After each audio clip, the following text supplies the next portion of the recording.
Dear viewers, मैं आपके साथ आज शेयर करना चाह रहा था कि पोल्ट्री फार्म पे रहते हुए हम अगर सैंपलिंग करना चाहें उसका मकसद क्या होगा और उसका तरीकाकार क्या होगा। एक्चुअली हमारा ये होता है कि डायग्नोसिस के लिए हम सैंपल्स लेते हैं। मुख्तलिफ किस्म के सैंपल्स होते हैं।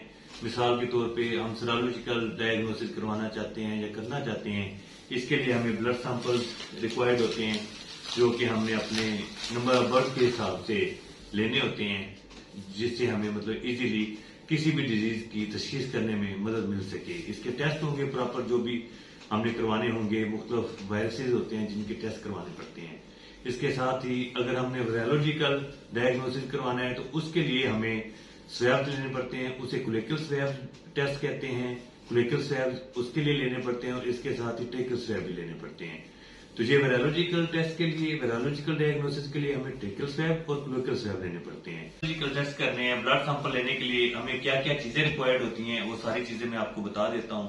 सबसे पहले हमारे पास ये अच्छे वाली सिरिंज होनी चाहिए। 5 ml की हमारे पास सिरिंज होनी चाहिए। सिरिंजेस यूज करनी है, एक सिरिंज एक बर्ड के लिए।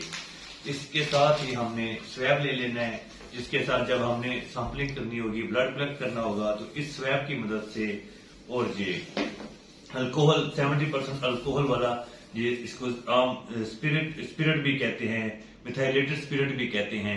इसके साथ हमने रब करना होता है वेन को, ताकि वेन जो है वो विजुअल हो जाए, जिससे हम बाआसानी ब्लड कलेक्ट कर सकें। इसके लिए हमें मतलब कि ये दो चीजें प्लस हमें सिरिंजेस चाहिए होंगी। और इसके अलावा आपने मतलब कि अपने आप को सैनिटाइज करके हाउस में जाना है, या अगर बर्ड को भी पकड़ना है तो सैनिटाइज करना जरूरी है। इसके साथ ही जितना इक्विपमेंट है इन सब की स्टेरिलाइजेशन हो चुकी है, ये स्टेरिलाइज्ड हैं। बिस्मिल्लाहिर्रहमानिर्रहीम। ब्लड सैंपल के बारे में मैंने पहले भी ब्रीफ किया है कि हमने लेने हैं, तो वो किस तरह से लेने हैं, बर्ड के ब्लड को किस तरह कलेक्ट करना है, वो मैं आपको अभी बताता हूँ। सबसे पहले हमने इसकी जो विंग वेन है, इसके ये फेदर्स उतार लेने हैं ताकि ये क्लियर हो जाए। ये वेन है जी, ये क्लियर हो चुकी है, ठीक है जी। अब इसको हम थोड़ा सा रब करेंगे स्वैब के साथ, ताकि एक तो ये एंटीसेप्टिक हो जाए, दूसरा ये विजुअल हो जाए। इसको करने के लिए हम ये स्पिरिट जो होती है, अल्कोहल जो होती है, 70% इसमें अल्कोहल होती है, ये यूज करेंगे। ये इसकी स्किन के ऊपर जो कैल्शियम होती है वो सारी साफ हो जाती है। तो इस तरह ये वेन जो है बिल्कुल विजुअल हो जाती है। इसको हम जैसे मर्जी फिर इसकी सैंपलिंग कर सकते हैं। ये हमने सिरिंज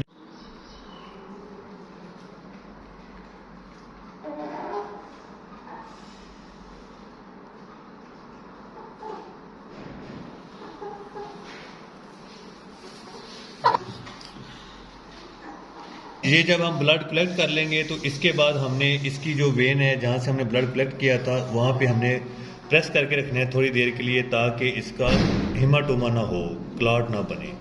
तो ब्लड भी एक्टिव रहेगा, इजी रहेगा। तो इसलिए हम इसको दबा के रखें। ये आइस पैक्स इसमें रख लेंगे कूलर में, ताकि सैंपल जो ट्रांसपोर्ट के दौरान कूल रहें। और ये कम से कम इनका टेम्परेचर मतलब पहले हमने 1 घंटा रूम टेम्परेचर पे रखा है, फिर इसको फ्रिज में रख दिया था 4 घंटे के लिए।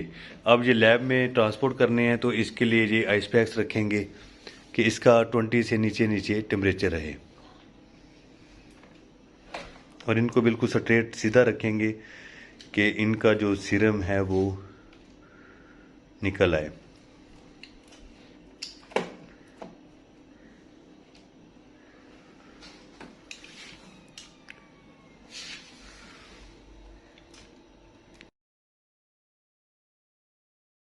जब हमने सैंपल कलेक्ट कर लेने हैं अपने, जो भी हमने डिसाइड किया हुआ था, उसके बाद इसको अपने पास रिकॉर्ड लाजमी रखना है कि हमने किस डेट को सैंपल लिए, कौन सा स्पेसिमिन हमने लिया, ट्रेकियल स्वैब लिए, कोलेक्टियल स्वैब लिए या ब्लड सैंपल्स लिए, किस लैब में भेजे, किस किस टेस्ट के लिए हम भेज रहे हैं, वो सारे हमने यहाँ पे नोट करने हैं।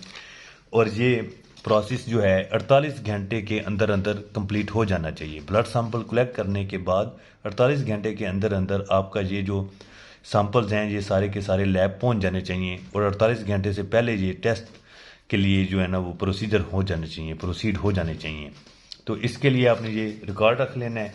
और लैब में भेजने के लिए ये तो था आपके फार्म पे रखने के लिए। इसके साथ आपने लैब में भेजना होता है, उसके लिए आप ये इस तरह के एक परफार्मा बनाएंगे या कहीं से ले लेंगे, उसमें ये सारी डिटेल आप लिखेंगे लाजमी।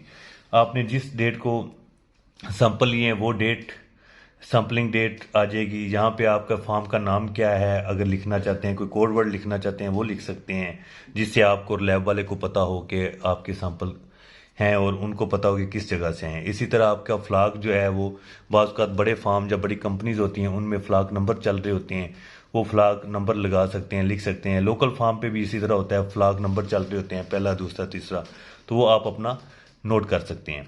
इसके साथ फ्लाग की एज क्या है और जो स्पेसिमेंस आपने सबमिट करवाने हैं या करवाए हैं वो कौन कौन से हैं वो यहाँ पे मेंशन कर दें, कितनी कितनी तादाद है, कौन कौन से हैं और कौन कौन से टेस्ट रिक्वायर्ड हैं वो भी आप यहाँ पे नोट कर दें। ये परफार्मा आप लैब में भेज देंगे।